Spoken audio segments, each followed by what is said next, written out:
The warning klaxons blared through the cramped cockpit of the research vessel Artemis, each mechanical shriek matching the thundering of Dr. Elena Reeves' heart.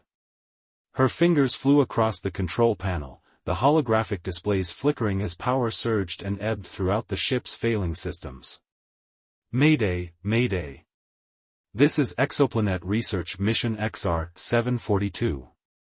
Solar flare has compromised my shielding and navigation. I'm on emergency descent to nearby planetoid in the Kepler 438 system. Coordinates follow. Elena's voice remained steady despite the chaos erupting around her. Years of NASA training had prepared her for emergencies, but nothing could truly prepare anyone for dying alone in the void. The communications array sputtered once, twice, then died with a pathetic whine. The holographic readout confirmed what she already knew: the transmission had been cut off mid-sequence. No one would receive her full coordinates. No one would know where to look. Elena braced herself as the Artemis breached the atmosphere of the uncharted world below. The ship shuddered violently, exterior plating glowing white-hot as friction tore at the vessel. Through the view screen, she could see the planet's surface rushing toward her, a strange landscape of purple-hued vegetation and crystalline formations that might have been beautiful under different circumstances. "Come on, baby, hold together," she whispered to the ship, the way her father had once spoken to his vintage cars. A bitter smile crossed her lips at the memory. Dad had always worried about her venturing into space. Now, 38 light-years from Earth, it seemed his concerns had been justified. The impact came faster than expected. Metal screamed against stone as the Artemis carved a half-mile trench across the alien landscape. Elena's harness cut into her shoulders and chest, her head snapping forward despite the crash webbing. Pain exploded through her left leg as the control console collapsed inward, pinning her to the seat. Silence fell, broken only by the hiss of escaping oxygen and the patter of unknown precipitation against the cracked hull. Elena's vision blurred, blood trickling down her forehead and into her right eye. Each breath brought stabbing pain, broken ribs, she guessed. The emergency lights flickered on, bathing the cockpit in eerie red illumination. With trembling hands, she released her harness and immediately regretted it as fresh agony shot through her trapped leg. A quick assessment confirmed her worst fears: compound fracture of the tibia, significant blood loss, possible internal injuries. The medical supplies were stored in the rear compartment, which the crash had rendered inaccessible. Without treatment, infection would set in within days. "Well, Elena," she said aloud, her voice echoing in the empty cockpit, "this wasn't in the mission briefing." Dark humor had always been her coping mechanism. As the youngest astrophysicist ever selected for a solo deep space research mission, Elena had endured plenty of skepticism from colleagues who thought her too inexperienced or too reckless. Now, as she surveyed the wreckage of her brilliant career, she wondered if they'd been right. Outside, the alien sun began to set, casting long shadows through the view screen. The temperature dropped precipitously. Elena's breath fogged in the increasingly cold air as the ship's environmental systems faltered. Using her arms, she dragged herself toward the emergency kit stowed beneath the co-pilot's seat, each movement sending waves of agony through her broken body. The kit contained basic survival supplies: a thermal blanket, water purification tablets, a laser flare gun, and a first aid pack woefully inadequate for her injuries. Elena dressed her wounds as best she could and wrapped herself in the blanket, shivering as night fell completely. Her mission parameters had been clear: catalog and sample the unique atmospheric composition of gas giants in this sector. No planetary landings had been authorized. No one would think to look for her here, on this unnamed world not even properly documented in Earth's stellar cartography. As consciousness began to slip away, Elena's thoughts drifted to the life she'd left behind. No husband, no children, she'd never found the time between her studies and her ambitions. Parents who'd begged her not to go.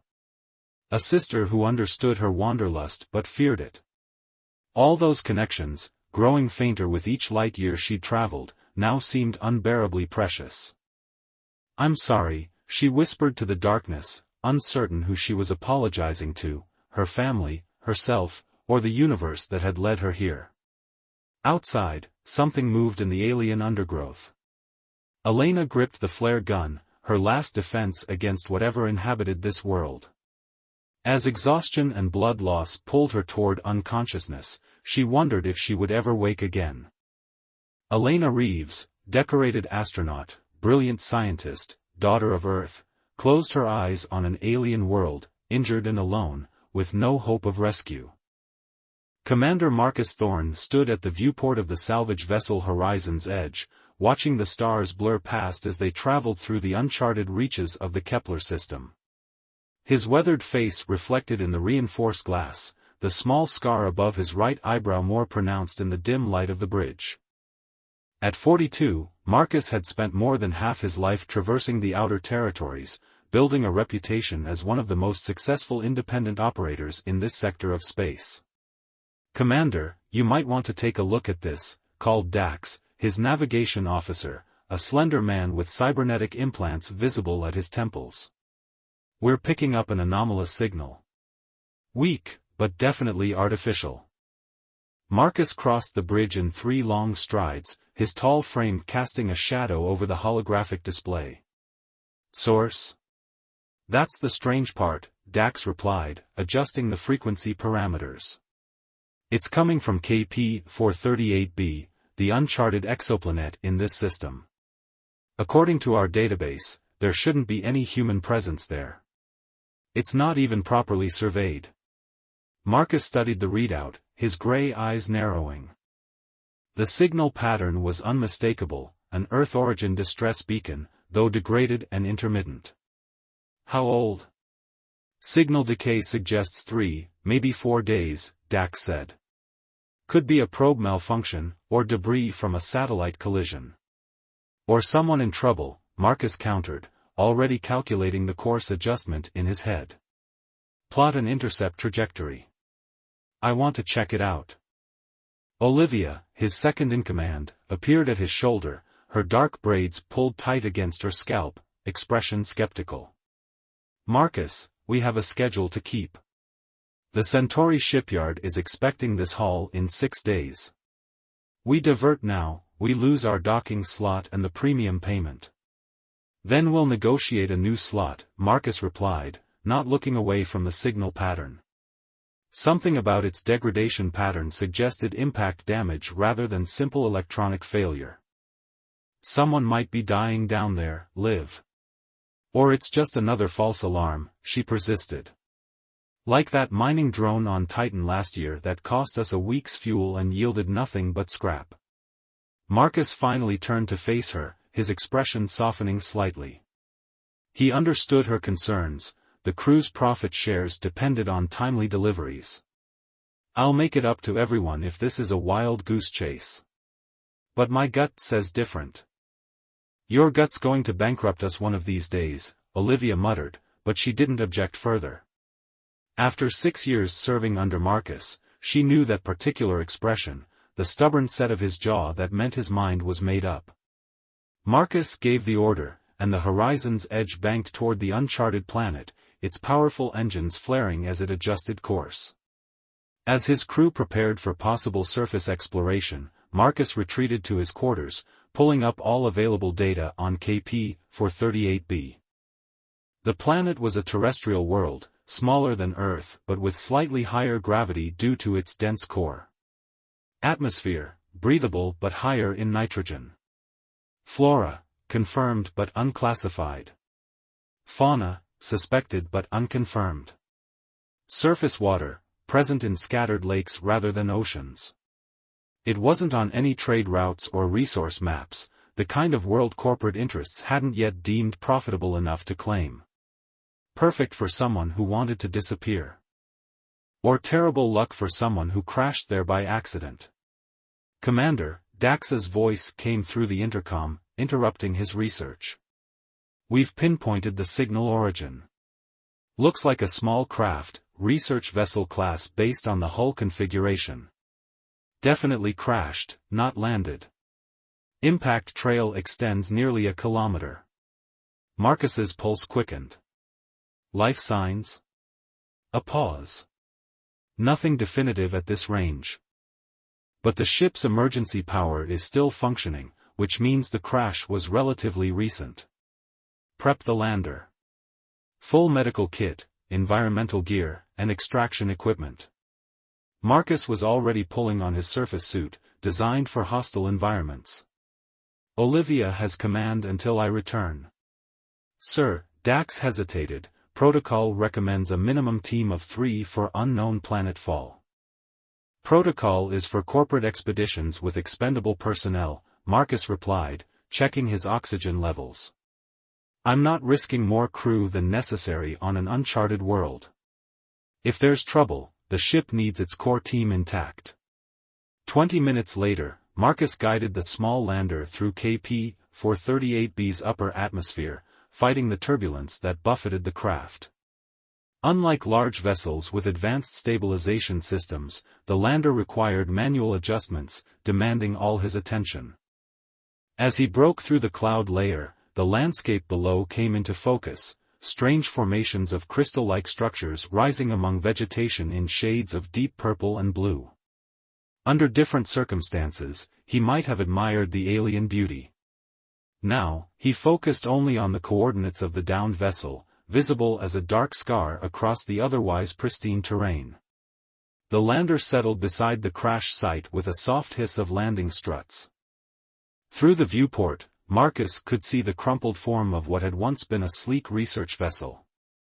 Earth insignia was visible on one relatively intact section of hull, NASA markings, high-priority mission designation.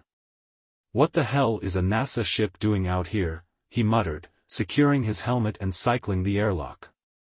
This sector was well beyond the normal range of Earth science missions.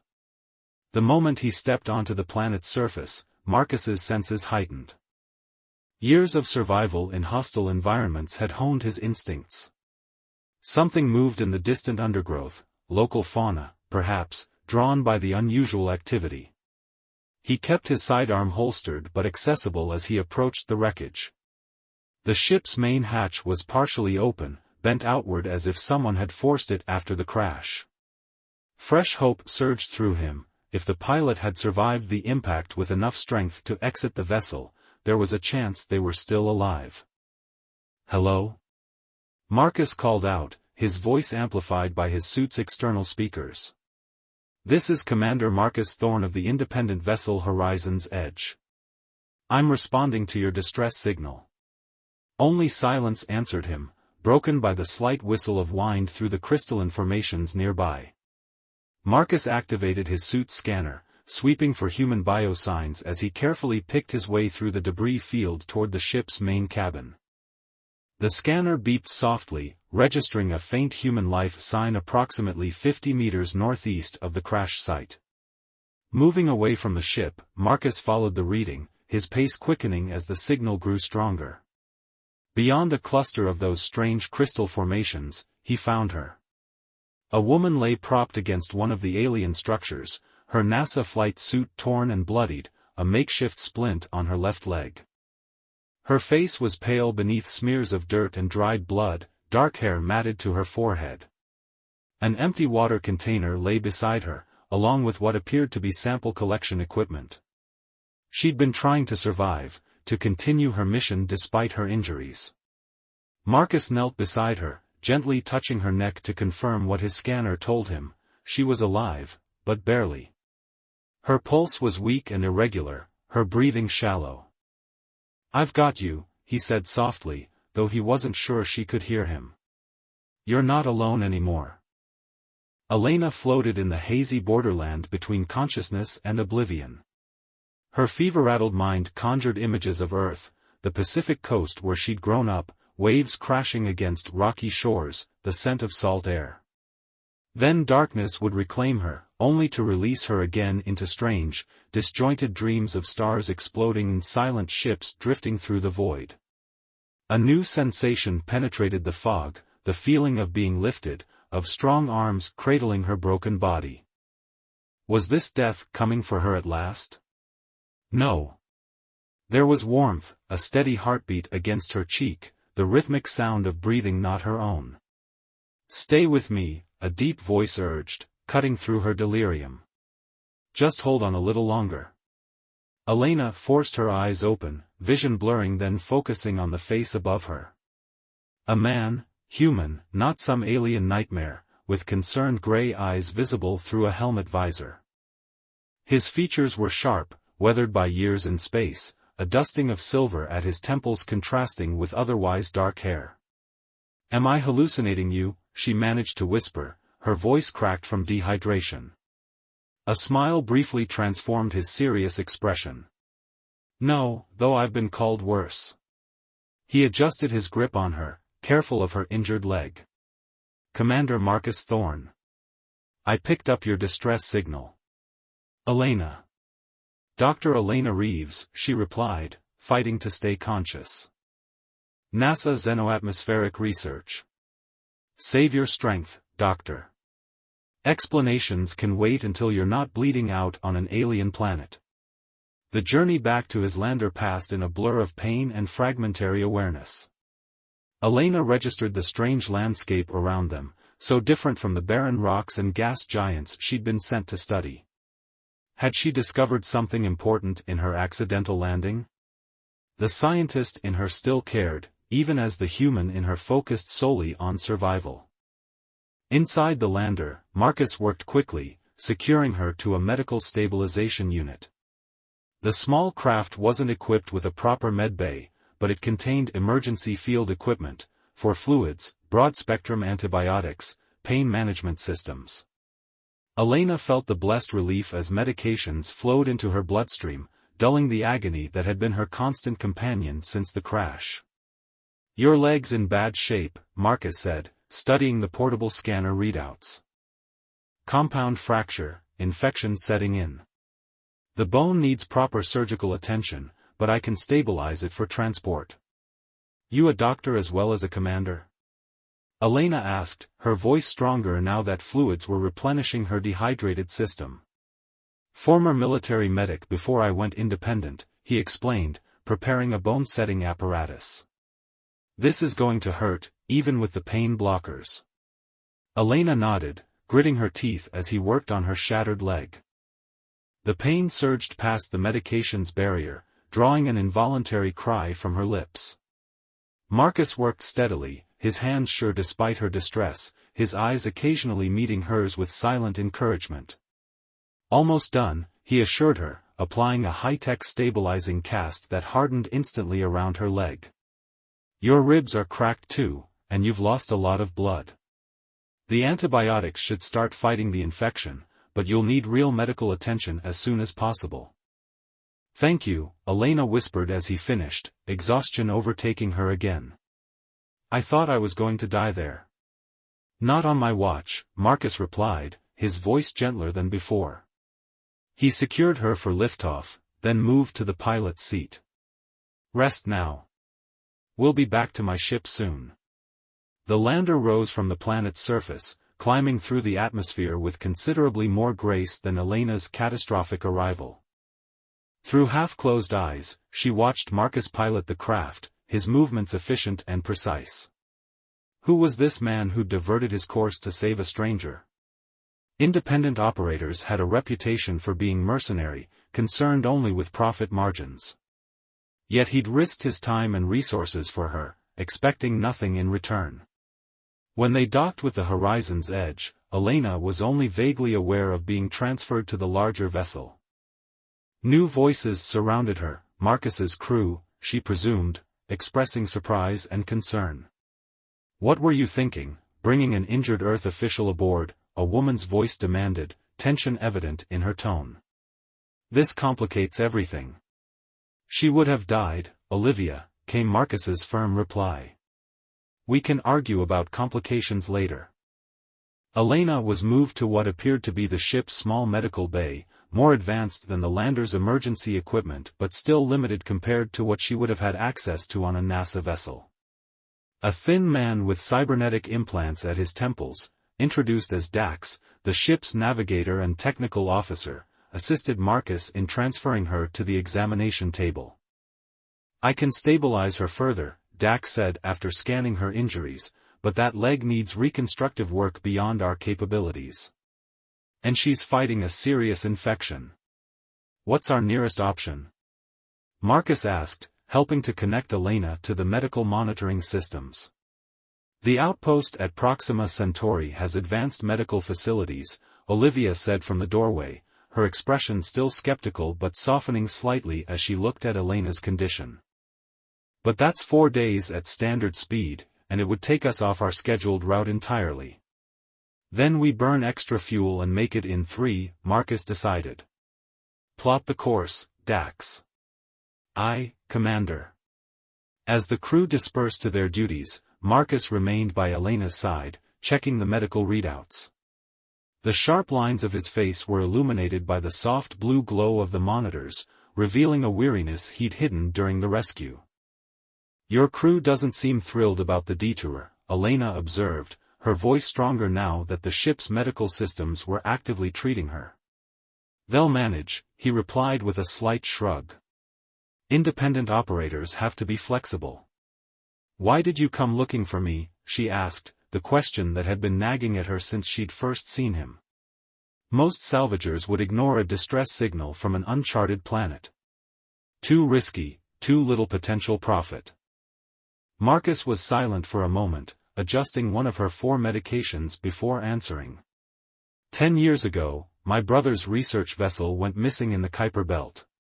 No one diverted to check his distress signal, too remote, too dangerous. His eyes met hers, something haunted in their depths. By the time a routine patrol found him 3 weeks later, he'd been dead for days. Alone. Elena reached out, wincing at the movement but determined to make the connection. Her fingers found his, squeezing gently. "I'm sorry. It was a long time ago," he said, but he didn't pull his hand away. "Get some rest, Doctor. We've got a long journey ahead." As sleep claimed her once more, Elena's last conscious thought was of Marcus's hand still holding hers, an anchor in the vast emptiness of space that had nearly claimed her life. For the first time since the crash, she believed she might actually survive. Outside the medbay, Olivia waited for her commander, arms crossed over her chest. "We can't afford this diversion," she said quietly as Marcus emerged.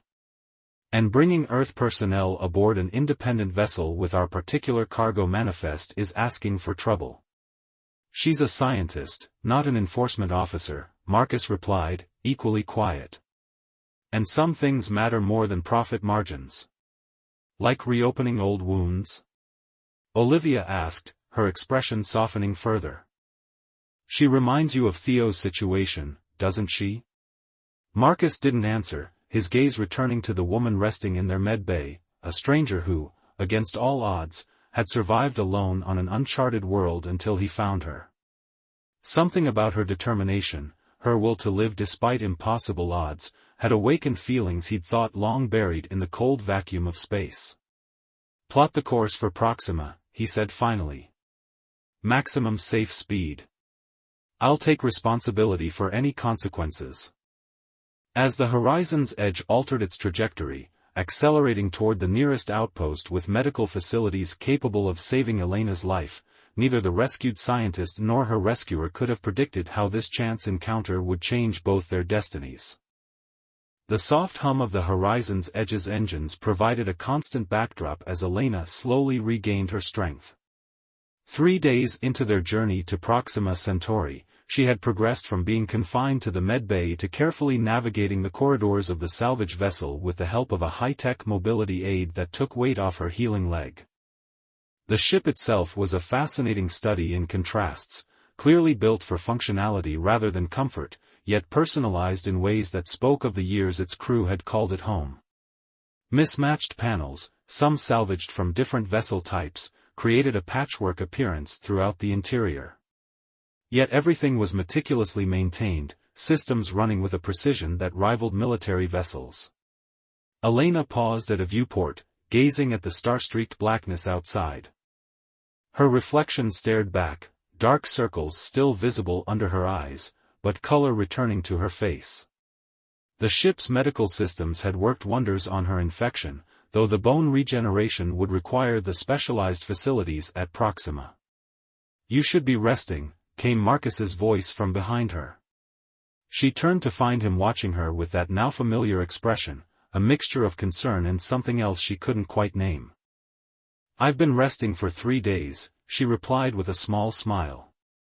"Any more horizontal time and I'll forget how gravity works." He moved to stand beside her at the viewport, their shoulders nearly touching.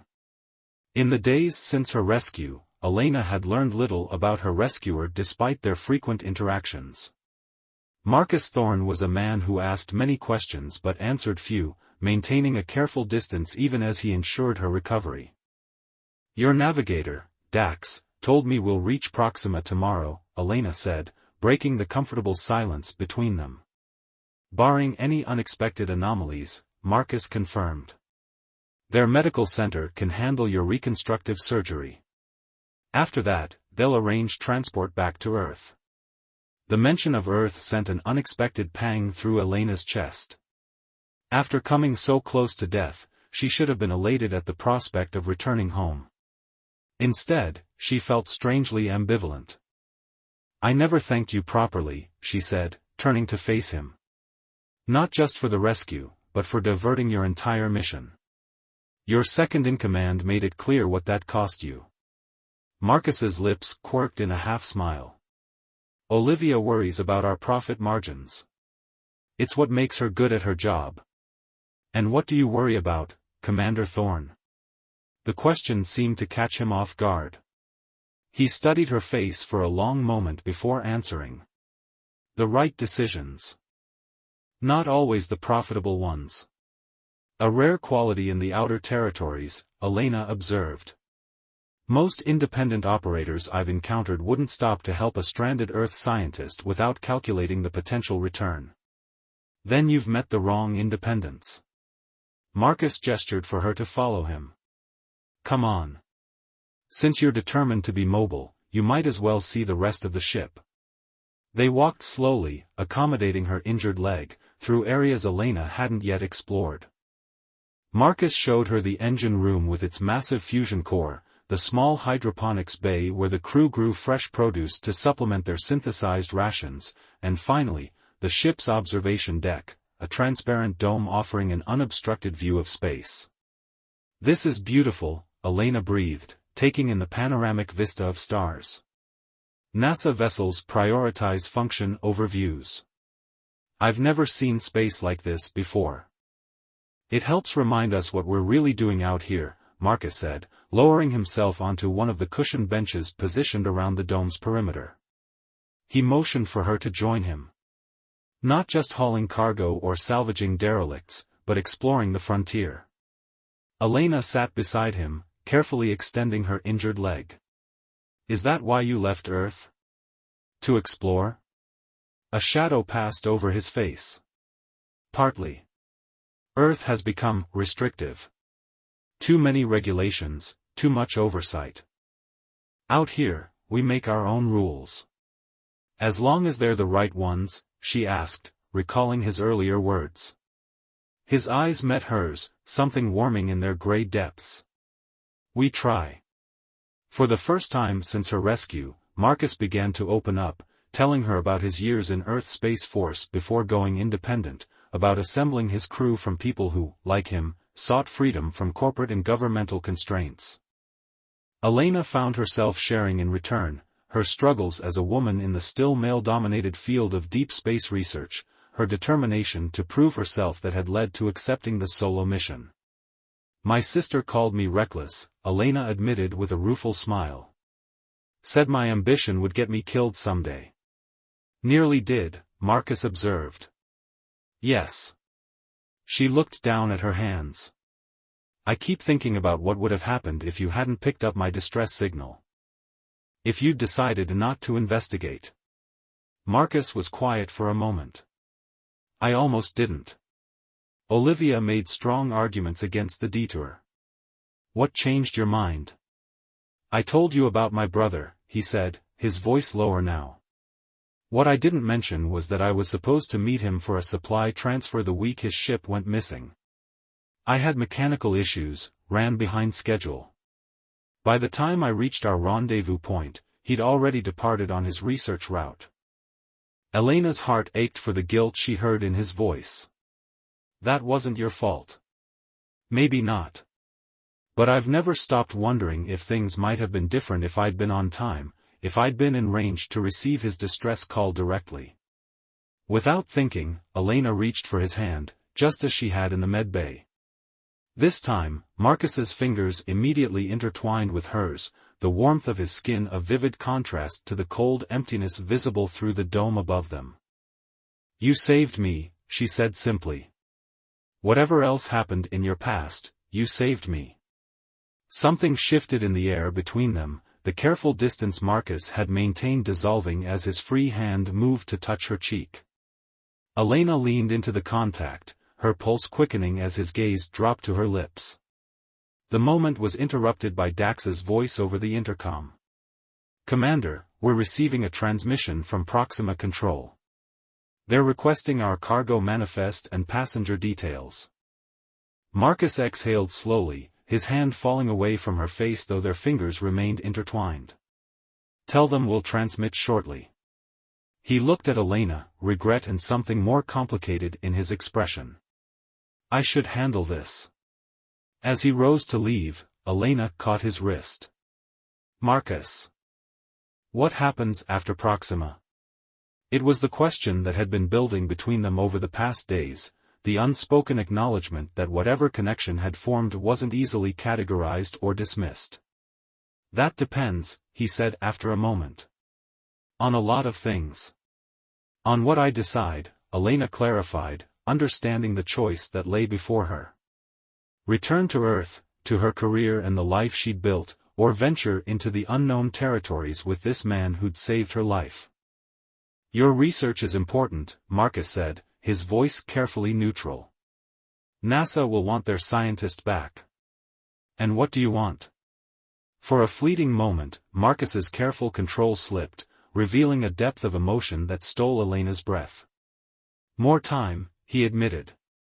But I won't ask you to abandon everything you've worked for. After he'd gone, Elena remained in the observation dome, her thoughts as vast and complex as the star field above her. Her mission data had survived the crash, groundbreaking atmospheric analysis that could advance Earth's understanding of exoplanets. Her career would flourish upon her return. Everything she'd worked toward was within reach. Yet as the horizon's edge continued its journey toward Proxima Centauri, Elena found herself mapping stars she'd never planned to visit, imagining worlds she'd never intended to see, and at the center of these new dreams stood a salvage commander with haunted gray eyes who had carried her from certain death into a future suddenly filled with unexpected possibilities. Tomorrow they would reach Proxima. Tomorrow she would have to choose. In the quiet sanctuary of the observation dome, surrounded by the infinite expanse of space, Elena Reeves confronted the truth she'd been avoiding. The crash that had nearly killed her had also set her free, offering a chance to redefine herself beyond the parameters of her carefully plotted life. The question was whether she had the courage to take it. The gleaming medical center on Proxima Centauri's main station was a stark contrast to the utilitarian interior of the horizon's edge. Elena lay in a recovery room, the regenerative cast on her leg now replaced with a nearly invisible healing field that pulsed with soft blue light. The surgery had been successful, bone reconstruction complete, infection eliminated. In a few days, she would be physically capable of continuing her journey, whether that meant boarding an earthbound transport or.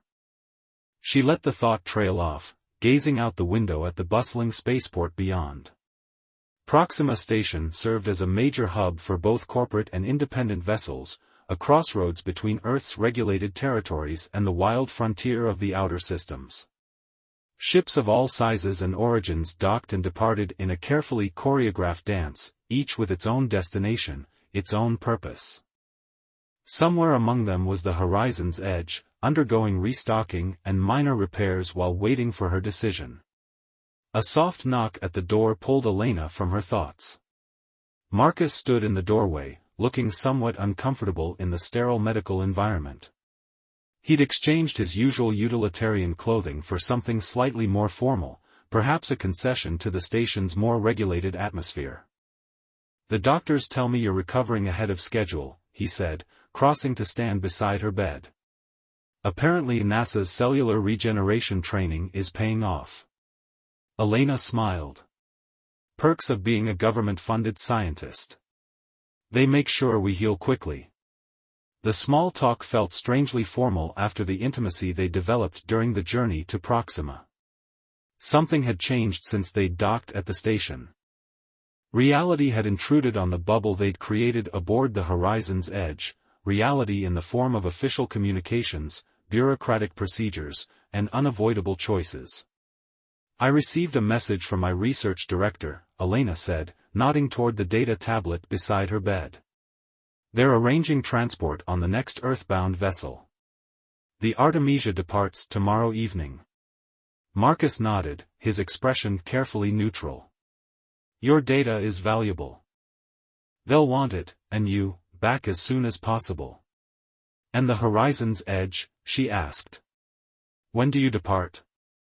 "Dawn, day after tomorrow. We've been offered a salvage contract in the Tau Ceti system. Good money, interesting work." He paused, looking out at the ships visible through her window. "It's in the opposite direction from Earth." The unspoken implication hung between them. Their paths were diverging, literally and figuratively. "I've been thinking about what happens next," Elena said, sitting up straighter in her bed. "About choices and consequences." A scientist to the core, Marcus observed with a small smile that didn't quite reach his eyes. "My entire career has been about making the rational choice, following the logical path. Every decision calculated to advance my research, my standing, my contributions to human knowledge." She gestured toward her healing leg. "And then one solar flare reminded me how quickly certainty can be destroyed." Marcus moved closer, perching carefully on the edge of her bed. "What are you saying, Elena?" She took a deep breath. "I'm saying that near death on an uncharted planet has a way of clarifying priorities. My research data is already transmitted to Earth, they have what they need for the mission's scientific objectives. My presence back on Earth would be conventional. Expected. But not necessary," Marcus finished for her, a hint of understanding dawning in his eyes. "No," she agreed. "Not necessary." Hope flickered across his features, quickly suppressed. "The outer systems are dangerous, unpredictable. Your skills would be wasted on salvage operations." "Would they?" Elena challenged. "A xenoatmospheric specialist who can analyze habitable conditions on uncharted worlds? Someone who can distinguish valuable atmospheric compounds from worthless ones? That sounds like an asset to an independent operator exploring frontier territories." Marcus studied her face, searching for uncertainty. "You'd be giving up a prestigious position, security, recognition. For freedom. Discovery. The chance to see places no Earth scientist has documented." She reached for his hand, finding it immediately responsive to her touch. "And other compensations." The careful mask Marcus had maintained since entering her room finally cracked, revealing the depth of emotion he'd been concealing. "If you're looking for a rational decision, this isn't it," he warned, voice rough with feeling. "There are 100 logical reasons to return to Earth. And only one illogical reason to join the Horizon's Edge," Elena acknowledged, her free hand rising to touch his face, tracing the scar above his eyebrow. "But it outweighs all the others." Marcus turned his face into her touch, eyes closing briefly.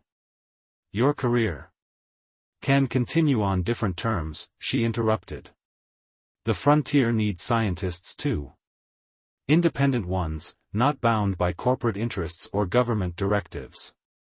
Your family will understand, eventually." I nearly died alone on an uncharted world, Marcus. That changes perspective, theirs and mine. He opened his eyes, meeting her gaze directly. And us? What are we in this equation? Elena smiled, the last of her uncertainty dissolving. The unquantifiable variable. The factor that changes everything else in the calculation. Marcus laughed softly, the sound rich with both disbelief and joy. Dar. Reeves, are you saying you'll throw away a distinguished scientific career for a salvage commander you've known less than 2 weeks? I'm saying I'm choosing a different path, one that includes both science and a certain stubborn commander who risked everything to save a stranger. Her smile deepened. Besides, independent research allows for more flexible parameters. The remaining distance between them vanished as Marcus leaned forward, his lips finding hers in a kiss that held both tenderness and promise. Elena responded with equal fervor, her arms encircling his neck as she welcomed this new trajectory for her life, one calculated not in career advancements or publication credits, but in heartbeats and shared horizons. When they finally parted, Marcus rested his forehead against hers. Olivia is going to be shocked that her concerns about picking up a stranded Earth scientist were completely justified. Because I'm complicating everything? Elena asked, recalling Olivia's initial reaction to her presence. Because you're changing everything, he corrected gently. That evening, Elena composed her formal resignation from NASA's deep space program, citing her near-death experience and desire to pursue independent research. She arranged for her personal effects on Earth to be shipped to a storage facility on Proxima, where they would remain until she established a more permanent arrangement. Each practical step reinforced the rightness of her decision, the sense that she was finally charting her own course rather than following one prescribed by others' expectations.